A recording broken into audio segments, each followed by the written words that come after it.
atong istoryahan og seryoso, magistorya ta aning nganong karon mga kaistorya, ang mga batan-on gamay nga bikil mag-suicide dayon. Di ba? Kasi pastasan ako ni lang ha.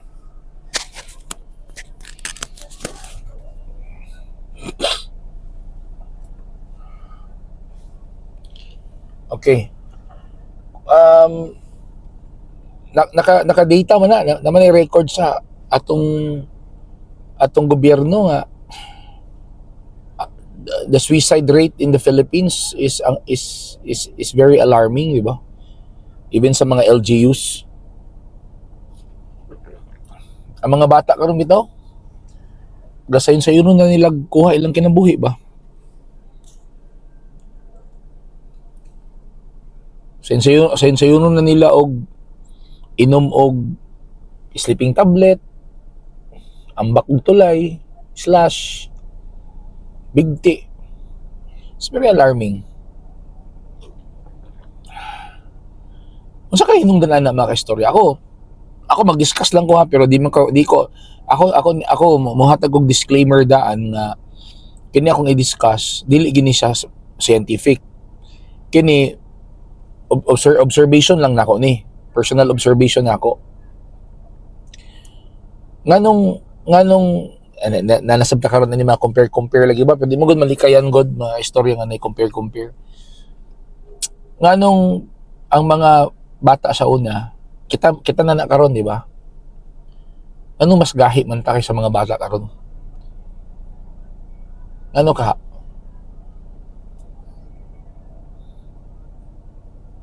Namagibot tay mga problema, encounter mo buntag mga issue sa una. Pero nganong sa una dili man ingon ani. Karon mga bata, sus, gabi gyud. Mas kano lang ka, ma-frustrate na lang kag tanaw sa mga TV, sa social media, mabaw nimo at this age napakamatay. Kani mo gamit kog term nga dili kaha. Dili kaha tungod kay mga bata karon kulang na sa socialization. Dili pud kaha ang mga bata karon kulang na sa grasp sa real world. Ano man, tungod kay ang mga bata manggod karon mga kaistorya, kulang na gid kay sila sa socialization. They don't even see their friends. Diba? Ang mga bata karon as young as 5 years old nakatutok na sa gadget. Nakatutok na sa internet. Dito na sila, wala na kahit nawala na tong katubi tong real world yun nga manggawas sila sa dalan, magkabulingit, magkadasmag-dasmag, mabulasot sa kanal. Wala na siya. When in fact, mga istorya, kanimi tong atong buhian ng atong alak sa dalan. Kana itong buhian sa dalan ba? Atong ipagdagandagan, manimahog singot, mapangus-pangusan, hilak, tapos makakitag sinumbagay. Pag humakitag sinumbagay, away na sab, ay amigo na sab. Pag humag-amigo, so away na sab. Mga pangus-pangus, napatoy sa una kanang maggubat-gubat og balatapon, luthang, mga sakitan lagi, mga paksi ang mga kilay. Kato manggod nga mga klase nga mga experience manggod. We are introducing our kids to the real world. Our world is not idealistic. Our world is complicated, and our world is cruel. So sa una siguro tungod kay kanang gi-introduce na ta adto nga masamdan ta, makuanta, masamaran, mapangos, tabangan tag-away, watay choice, musukol ta. So para sa kuha, that makes us resilient. Diba? That makes us resilient. That makes us kanabitong kabalutan musukol sa mga hagit o ganang sungog sa kinabuhi. Dili pareho karon mga istorya nga ang mga bata is overprotected, tapos ginatago diha ra sa kwarto magpuyo, magsige na lang atubang sa cellphone. Tapos kung maka-encounter og kanang mga challenges, mga real challenges sa kinabuhi nga dili madala og dili madala sa dula sa computer. Di nila makaya. Di nila makaya. Di nila makaya ang pain. It could be physical pain or emotional pain or psychological pain. Dili nila makaya. Tungod kay wala lagi sila gi-introduce sa real world. Dito naman na sila katubang sa computer, sa internet. Muna nga pag maka-encounter og bully, maka-encounter og mga problema, wala. Gusto din nila mahuman na dayon. Pinaagi sa paghuman sa ilang kinabuhi. Sa una, yan binuang naman ako ng istorya, pero sa una lagi, gapang sa labaon tag-chok sa tong maestra, wamantamaon siya.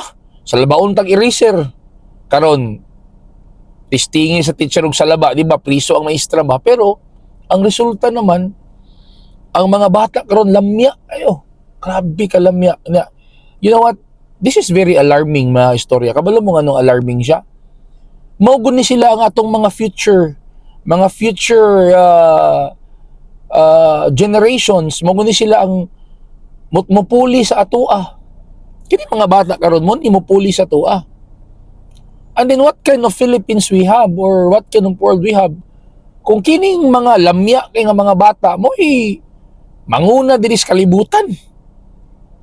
Maunsa na lang ang Pilipinas, maunsa na lang ang atong kalibutan kung ang mabiling kini mga lamya.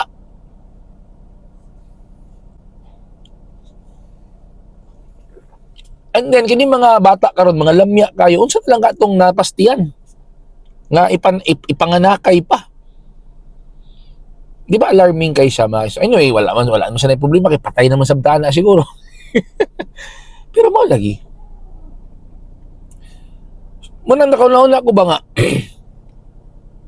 Unsa ka kung ipagbawal muna natin yung mga internet or ilimit natin ang gadget usage sa mga bata and then i-expose gid nato atong mga anak sa gawas. Ipagawas gid nato sa balay. As young as 5-6 years old, ipagawas na to, ipagdula na to patintero, batolata, kondisi, ipagdagandagan na to, bahalag mga pangus-pangus na diya, mga samdan, mga laguman, makakitag sinumbagay, because that is the real life that they will live and they will face soon. And kano sa pa man sila magtuon, kanang dagko na sila, nga di na nila kaya. Di ba? Muna, pagka magka-problema na, grabe kita ka-protective sa atong mga anak, inigdag ko na nila, nga sila na lang, wala. Dali na kayo mo surrender. Si panglantaw ni mo mga istorya. Write your comments below daw, be.